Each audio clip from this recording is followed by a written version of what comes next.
What gives the detestable one power? Close the windows of detestable interests and wants of your heart. Anything that we sow in developed ground, we procure something very similar. When we plant fruit trees, the earth makes them grow and produce fruit. However, if the land is left uncultivated and unsown, it will grow useless plants like thistles and thorns. Genesis 3:18. The tree will most likely be full of thorns and bear no fruit.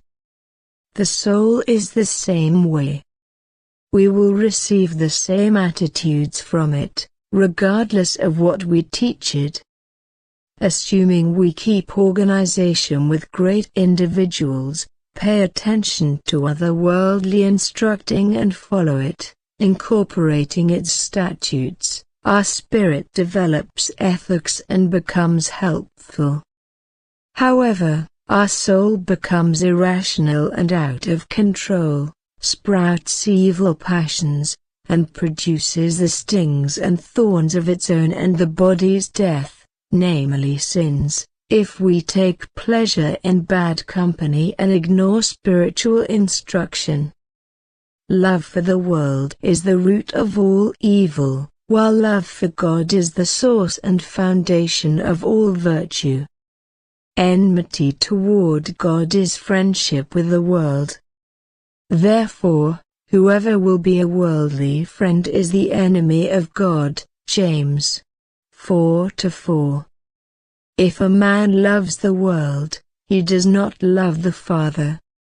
The lust of the flesh and the pride of life, which are in the world, are not of the Father, says 1 John 2:15-16. Love for the world springs from adoration for the body, since we love the world in view of our body's prosperity. On the other hand, love for God is derived from love for our spirit, or soul. This is because we love God because we hope that our souls will experience happiness and comfort in the future. Those who obey God's commands and live by them will enjoy this eternal kingdom, whereas those who disobey Christ's gospel will experience hellfire. We must forsake everything passionate, culpable, and earthly and make an effort to bind ourselves to God through fervent prayer. When God is working in us, we acquire every kind of virtue. However, when He is not working in us, everything we do is sin. Without me ye can do nothing, the Lord declares in the Gospel, John 15:5. At the point when the air is loaded with daylight, the magnificence and brilliance it shows are not its own yet the sun's. Paul describes those who become one with God by obeying His commands as the sweet savor of Christ in 2 Corinthians 2:15. They have the scent of Christ. Every virtue is born through prayer, which brings love for Him and union with Him, along with humility. A friend of the world is a friend of the body. When, as an after effect of this affection for the body, we profoundly want common joys, seek after them also, develop them, we enclose ourselves by every one of the various types of grotesqueness of the interests. Some of us act through sight, others through hearing, and still others through our senses of taste, touch, and smell. The passions associated with taste are not caused by food, rather, they are caused by eating too much of it, which is called self-indulgence.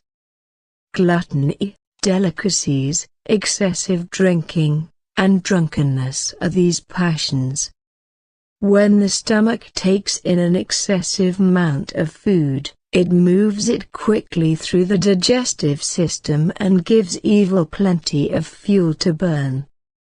It produces disgusting torrents that are the basis for the lower passions, sexual immorality, fornication, adultery, licentiousness, and all forms of bodily impurity.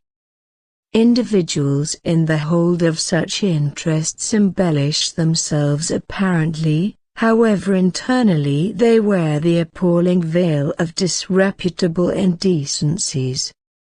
When our faculties have been exposed to evil from inside and without, they draw in foulness, and dangerous sin goes in and out through these regular windows of our own. This kind of soul is devoted to the body and seeks pleasure in the senses of touch, taste, and smell.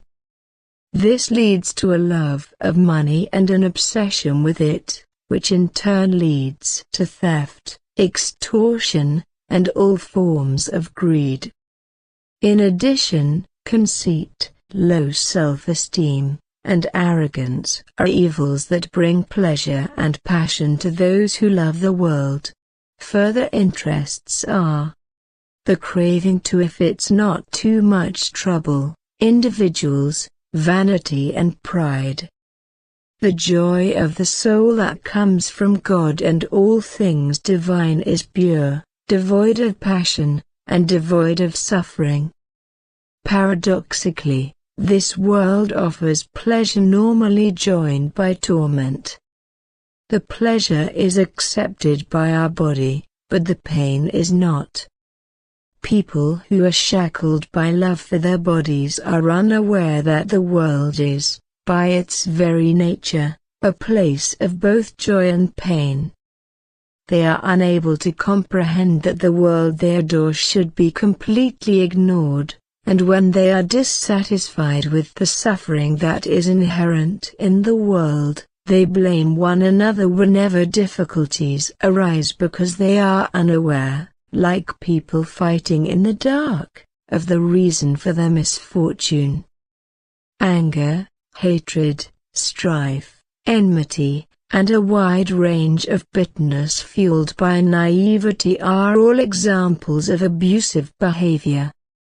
As a result of such evils, there are wars and murders all over the world. Love has become colder, and there is a lot of sin. Matthew 24:12. Self-indulgence, drunkenness, prostitution, prodigality, greed, injustice, vanity, pride, hatred, rage, and inhumanity are all examples of these behaviors. The evil one has power over us and the world through these things. We ought to avoid being deceived by the world and demonstrate by our deeds that we are the product of God's benevolent hands.